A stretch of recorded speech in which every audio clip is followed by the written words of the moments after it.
আসসালামু আলাইকুম গাইস, সবাই কেমন আছেন? আশা করি সবাই ভালো আছেন। তো এখন সবার একটাই প্রশ্ন যে ভাই ফ্রিতে বিশ্বকাপ কিভাবে দেখবো?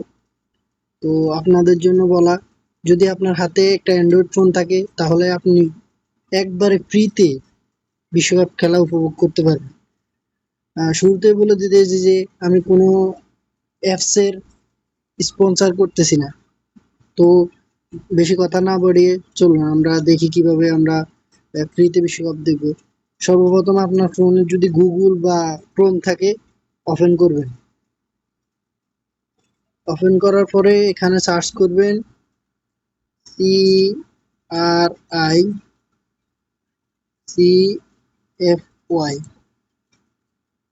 টিভি। সার্চ করার পরে আপনাদের সামনে এরকম একটা অ্যাপ্লিকেশন আসবে, এটার মধ্যে টিপ দিবেন।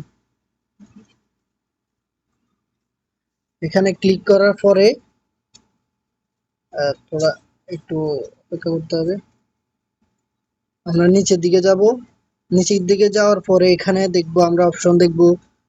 আমরা আপনার পছন্দ মতন যত এমবি খরচ করে নেবেন, 22 এমবি আছে। আহ, যেটা চান আপনি ওখানে ক্লিক করবেন। ক্লিক করার পরে ডাউনলোড অপশনে ক্লিক করবেন। তারপর আপনার এখানে ডাউনলোড হবে। আমাদের এখানে ডাউনলোড হয়ে গেছে। এখন আমরা এটা ওপেন করব। এখানে আসবো, ওপেন করব। ওপেন করার পরে এই যে দেখুন, খুব সহজে আপনারা খেলা দেখতে পারবেন এখান থেকে। আর এখানে কিভাবে খেলা দেখতে হয় অনেকেই জানেন না, যে বলেন যে অ্যাপ চলে না বা কনফিউশনে থাকেন। তো তাদের জন্য সর্বপ্রথম আপনি যে যে দলেরই খেলা দেখেন না কেন, যেমন আমি ব্রাজিলের খেলা দেখবো বা অন্যান্য দলের খেলা দেখবো, ওটার উপর ক্লিক করব। এরপরে এখান থেকে একটা যে কোনো একটা আমরা ক্লিক করব। এরপরে এখানে অ্যাড, একটা এই যে অ্যাড এর একটা অপশন থাকে, আমরা এই অ্যাড এর অপশনটা ক্লিক করব। করার পরে এখানে একটা অ্যাড আসবে। তো আমরা অপেক্ষা করবো একটু। তো নেট একটু স্লো হতেছে। অপেক্ষা করার পরে এখানে কন্টিনিউ দিয়ে দিব। এরপরে আমরা ব্যাক চলে যাব। ব্যাক চলে যাওয়ার পরে দ্বিতীয়বার আমরা আবার ক্লিক করব, সেম জিনিসটা করব। দেন দেখবেন যে খেলা শুরু হয়ে গেছে। তো আমরা আশা করি আপনারা বুঝতে পেরেছেন। যদি ভিডিওটা ভালো লাগে থাকে, লাইক কমেন্ট শেয়ার করতে ভুলবেন না। ধন্যবাদ। আসসালামু আলাইকুম।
তারপরে দ্বিতীয়বার আমরা আবার ক্লিক করব, সেম জিনিসটা করব।